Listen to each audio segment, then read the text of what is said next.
Hi, my name's Chris Dixon. I'm the co-founder of Hunch. Today on Founder Stories we have Leto, who's the co-founder of Text from Last Night and Bnter, and I should disclose I'm an investor in Bnter. So can you tell us a little, thanks for being here. Thank you for having me. Can you tell us a little bit about, I guess first, Text from Last Night, how you got started? And Text from Last Night is a humor blog.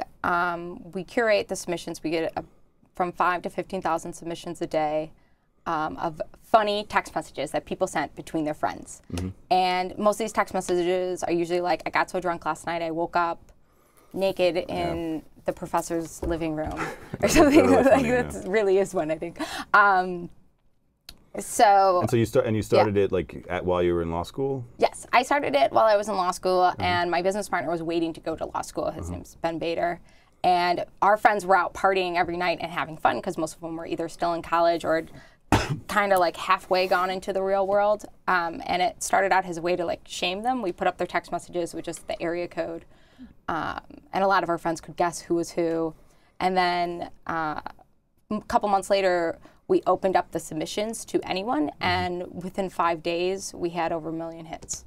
Wow. Yeah, it was insane. And so like today, what are the numbers? About 4 million monthly uniques.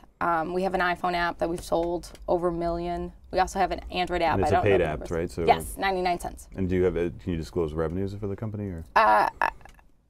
We make over 1 million easily. It was all bootstraps. You have no investors or anything like that. Yeah, it was. For the first 6 months, we ran it, and we ran it with only $20,000, pretty much, that we had from our families and friends, I guess. And it was really hard, but it paid off. Definitely paid off. And that now, you also have like 3 book deals or something through that? The Text from Last Night book came out January 26th of last year, and it's still going strong. It's an awesome book. Everyone should check it out. Yeah. We have a UK book that came out that is just more British humor, and a daily calendar that's coming out. It goes for sale in August of this year. So you started that and you were in Michigan?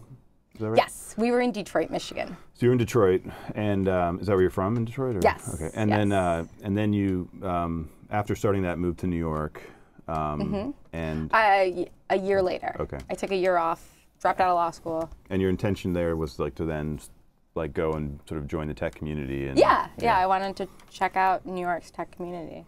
And how was that kind of like process of like, getting, I don't know, like if people are watching and they're wondering like if they want to like break into like say, like California or New York or one of these like tech hubs, like it was absolutely amazing. So I moved to New York, and a couple people that I kind of knew through Twitter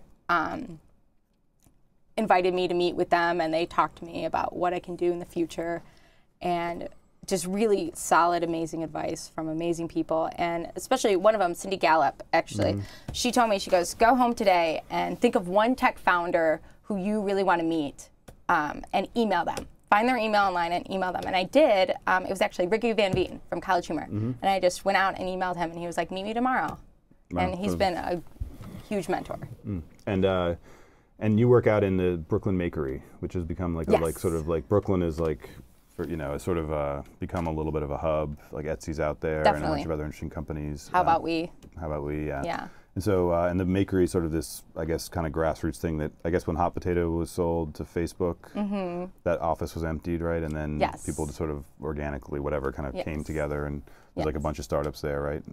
Yep. There's us. There's Message Party, Small Girls PR, which is PR, Jaunt Setter, Subjot, and Bell and Whistle. And there's a bunch of these. I'm so sorry if I forgot one. Oh, Will Mayo's company. I can't remember the name. Okay. And this is like one of many of these like kind of co-working spaces that are popping up. I mean, there's like General Assembly, and like it's kind of like it seems like, do you find that like working in these co-working spaces is helpful?